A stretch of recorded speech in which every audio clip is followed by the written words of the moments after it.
Bir ekspeddan xatosiz va to'liq ro'yxatdan o'tish.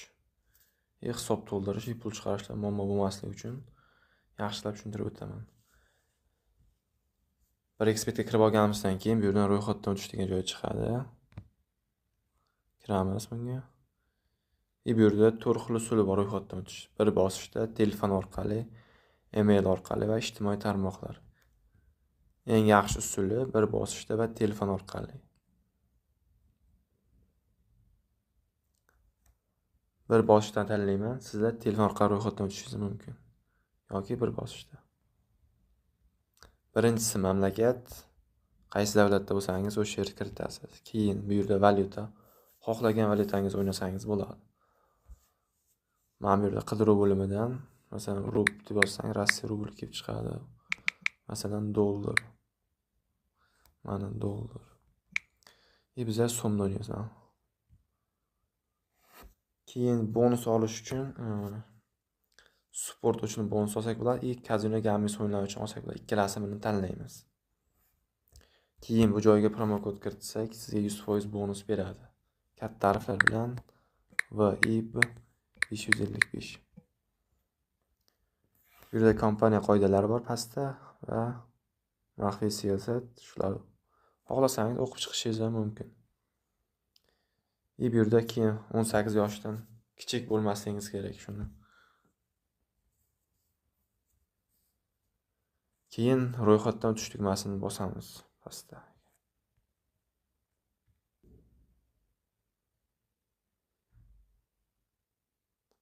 Xo'sh, robot emasligingizni aniqlash uchun kapchadan o'tish kerak. To'rtburchak ustiga bir bossak, kapcha chiqadi. Uni belgilab, keyingisini bossak, yana boshqa zinapoya. Agar siz ham kapchadan o'ta olmasangiz, mana bu yerdan o'tkazib ketaverishingiz mumkin. Ikkinchi kapcha chiqadi, o'sha yaxshiroq o'tadi. Hozir men bundan ham o'tishim mumkin, o'tdi. Menga logo bilan parol beryapti. Bu eng kerakli narsa. Buni screenshot qilib qo'yamiz galeriyaga. Keyingisi tugmasini bosamiz pastdagi. Va sirasiz akkauntimizga olib o'tdi. Endi pastda menu degan joy turibdi, o'shanga bosamiz. Keyin bu yerdan shaxsiy ma'lumotlar degan joyga bosamiz. Xo'sh, bu yerda telefon raqam ulab qo'ysangiz, yaxshi bo'ladi. Email ulash shart emas. Xohlasangiz email ham ulab qo'yishingiz mumkin. Bu yerdan qalamchani to'ldirib chiqamiz.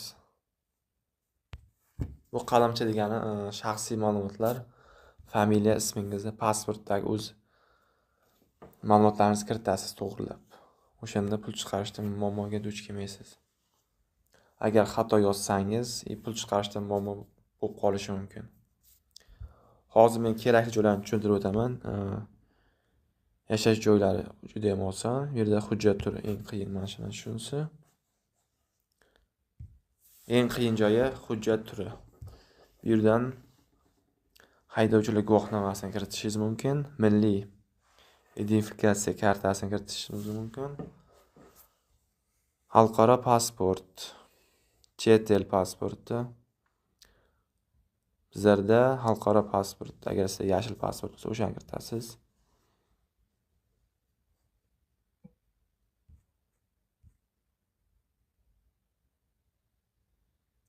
Agar siz yangi kartaga olgan bo'lsangiz, mana shuni kiritishingiz mumkin. Ikkalasini tanlab. Demak, bu yerga pasport seriya yoziladi birinchi bo'limiga, masalan AB. Shundan keyin masalan 7 ta raqam bo'ladi-ku o'zi. Mana 7 ta raqam yozdik. Keyin bu yerga hujjat raqami, JSHR deyiladi, kimda kim bilmasa. 14 ta raqam yoziladi. 14 ta raqam yozganimizdan keyin, agar sizda yashil pasport bo'lsa, burchak qismidan 2 ta son tashab 14 ta raqamni ko'chirib olasiz. Agar yangi pasport bo'layotgan bo'lsa, bu pasport bu tomonda o'zi 14 ta raqam yozib qo'yilgan, o'shani kiritamiz.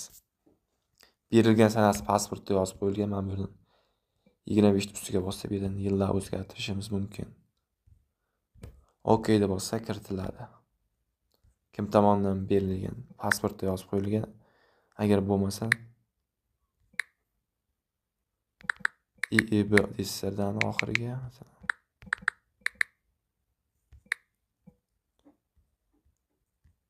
saqlash tugmasini bosamiz. Mana bu yerda 6 ta belgi bo'lishi kerak deyapti. Bitta sonni o'chirib tashlaymiz. Mana bitta raqamni o'chiramiz. Saqlash tugmasini bosamiz. Yo'q, ko'p ekan, 6 ta qilishimiz kerak. Ha, bo'ldi. 6 ta raqam yozildi, saqlash tugmasini bosamiz. Mana muvaffaqiyatli saqlandi. Agar masalan bir ikkita qolib ketadigan bo'lsa, ularni ham to'ldirib boshqatdan qolganda endi masalan mana kiritganlar saqlandi bitta. Endi bu qolganini ham kiritsangiz saqlanadi. Keyin sizda qalamcha yo'qoladi, bemalol hisob to'ldirishga o'tsak ham bo'ladi. Mana burchakda настройкаga bossak, mana hisob to'ldirish, pul chiqarish.